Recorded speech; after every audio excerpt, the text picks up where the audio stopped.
The गवार में कहानी आज एक ऐसे व्यक्ति की जिसके पिता की मृत्यु महज 3 साल में हो जाती है, जिसके माँ ने दूसरा विवाह कर लिया और उसके बाद वो अपनी दादा दादी और नानी के साथ रहा। एक ऐसे व्यक्ति की कहानी जो 16 साल की उम्र में एक स्टार्टअप चालू करता है, उससे पैसा कमाकर अपनी स्कूलिंग को फंड करता है।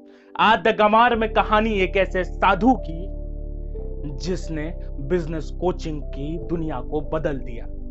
आज द गवार के इस एपिसोड में हम बात करेंगे motivational speaker, business coach and founder and CEO of badabusiness.com doctor Vivek Bindra की। डॉक्टर विवेक बिंद्रा का जन्म 5 अप्रैल 1978 में लखनऊ में हुआ था। उनका परिवार एल्यूमिनियम कारोबार से जुड़ा हुआ था, लेकिन पैसा फिर भी बहुत ज्यादा नहीं था।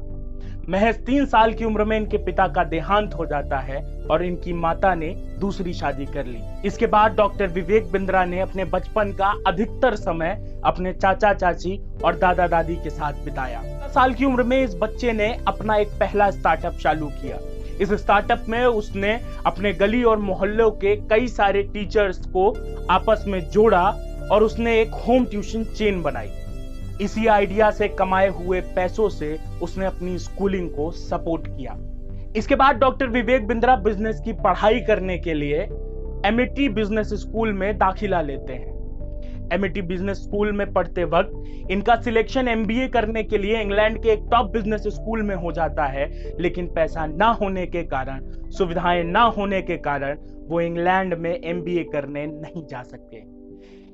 उस कॉलेज में एडमिशन हो जाने के बावजूद वहां न जा पाने की स्थिति में ये डिप्रेशन में चले जाते हैं और अंत में ये फैसला करते हैं कि ये साधु की तरह अपना जीवन बिताएंगे। ये एक मॉन्क की तरह ब्रह्मचारी रहकर अपने जीवन की शिक्षा दीक्षा प्राप्त करेंगे और आगे चलकर समाज की सेवा करेंगे। साधु बनने के बाद ये इस्कॉन टेम्पल चले गए और इस्कॉन टेम्पल जाने के बाद इन्होंने ब्रह्मचर्य धारण कर लिया। ब्रह्मचर्य के दौरान इन्होंने समाज की अलग अलग रीति, समाज के अलग अलग बनावट, समाज की अलग अलग समस्याओं को बड़ी करीबी से समझा। साधु रहते ही इनका इंट्रोडक्शन श्रीमद् भगवत गीता से हुआ।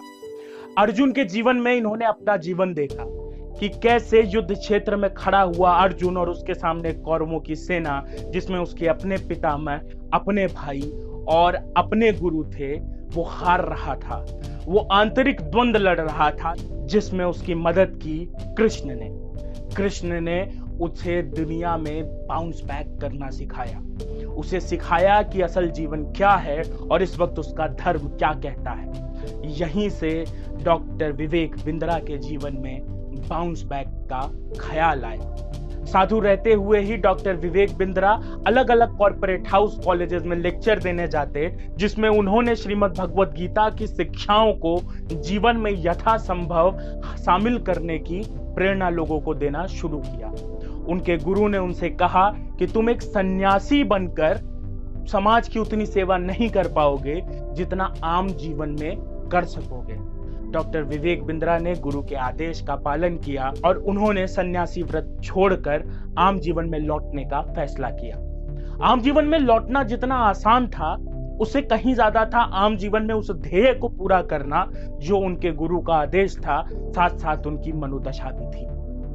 पैसे के कमी के कारण टॉप यूनिवर्सिटी से एमबीए ना कर पाने की कसक ने उनके भीतर यह मोटिवेशन जगाया कि अब वो बिजनेस के गुणों को, बिजनेस की शिक्षाओं को आम जीवन और आम लोगों तक पहुंचाएंगे। इसी सोच के साथ उन्होंने बड़ा बिजनेस की नींव डाली। शुरुआती समय में डॉक्टर विवेक बिंद्रा बताते हैं कि उन्हें बड़ा स्ट्रगल करना पड़ा, क्योंकि एक कमरे का छोटा ऑफिस देखकर एम्प्लॉयज या तो वहां आते नहीं थे, और आते थे तो वो समझते थे कि यहाँ पर कोई फ्यूचर नहीं है। उस एक कमरे के ऑफिस में न वॉशरूम होता था, न एसी होता था, न और कोई सुख सुविधा जो हर एक एम्प्लॉय अपने एम्प्लॉयर से चाहेगा। ऐसे में उन्होंने वक्त तय किया कि कब एम्प्लॉयज वॉशरूम जा सकते हैं। उनके वॉशरूम जाने से पहले डॉक्टर विवेक बिंद्रा उन पब्लिक वॉशरूम्स में जाकर उस वॉशरूम को साफ करते हैं। आज आप जिस डॉक्टर विवेक बिंद्रा को देखते हैं वो सफल है, लेकिन उसकी सफलता के पीछे उसके त्याग, उसके बड़े सोच और विजन ने किस तरीके से उससे टॉयलेट साफ करवाया उससे पानी भरवाया, शायद ये संघर्ष हम देखना भूल जाते हैं। इस तरीके से उनकी शुरुआत हुई। धीरे धीरे उनकी वैल्यूज को देखकर, उनके काम करने की डेडिकेशन को देखकर एम्प्लॉयज उनके पास रुकने लगे और उनकी स्ट्रेंथ 100 लोगों की हो गई।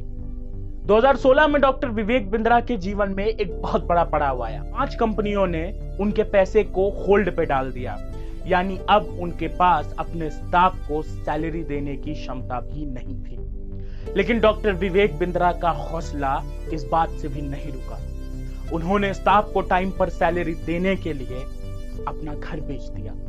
स्टाफ को सैलरी मिली और धीरे धीरे उन्हें पता चला कि किस तरीके से उनका बॉस सिर्फ और सिर्फ उन्हें सैलरी देने के लिए अपना घर बेच सकता है। इस तरीके से एम्प्लॉयज और डॉक्टर विवेक बिंद्रा के जीवन में एक गठजोड़ बना और उनका मोटिव साथ साथ बेहतर हुआ। Doctor Vivek Bindra business solutions भी देने लगे, डॉक्टर विवेक बिंद्रा सेमिनार्स भी लेने लगे और डॉक्टर विवेक बिंद्रा ने शुरू की बाउंस बैक सीरीज, जिसमें वो अलग अलग एंटरप्रेन्योर्स को कैसे बेहतर करना है, कैसे अपने बिजनेस को स्केल अप करना है, कैसे बिजनेस में आ रही समस्याओं को हल करना है, इसकी जानकारी देना शुरू किया और धीरे धीरे आम जनमानस पब्लिक लाइफ में उनकी उपयोगिता, उनका रेलेवेंस बढ़ता गया।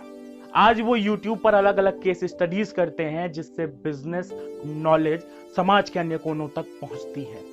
आज YouTube पे अकेले उनके 12.3 मिलियन सब्सक्राइबर हैं। डॉक्टर विवेक बिंद्रा ने हाल ही में बड़ा बिजनेस नाम से एक एप्लीकेशन लॉन्च की, जिसमें तमाम बिजनेस एक्सपर्ट्स, मार्केटिंग एक्सपर्ट्स और अन्य कई सारे एक्सपर्ट्स वहां पर रहते हैं और नए नए एंटरप्रेन्योर्स को बेहतर करने की शिक्षा देते हैं, उन्हें आगे बढ़ाते हैं। इसी कारण आज डॉक्टर विवेक बिंद्रा एशिया के सबसे बेटर बिजनेस कोच माने जाते हैं। डॉक्टर विवेक बिंद्रा कहते हैं कि money can never be the goal of a business. The goal of a business is to solve a problem. If you can solve a problem, then money will keep on coming. If you cannot solve the existing problem, the money is not going to come. So it is important for every entrepreneur to understand the problem persisting in society. If you can identify the problem and you can solve that problem with your idea, then only your idea, your business is going to fly. तो अगर आपको ये video पसंद आया तो like, share और comment करना बिल्कुल मत भूलिएगा। हम आपके लिए ऐसा कंटेंट हर रोज हर दिन लेकर आते रहेंगे। आप देख रहे थे द गवार। आपका आभार।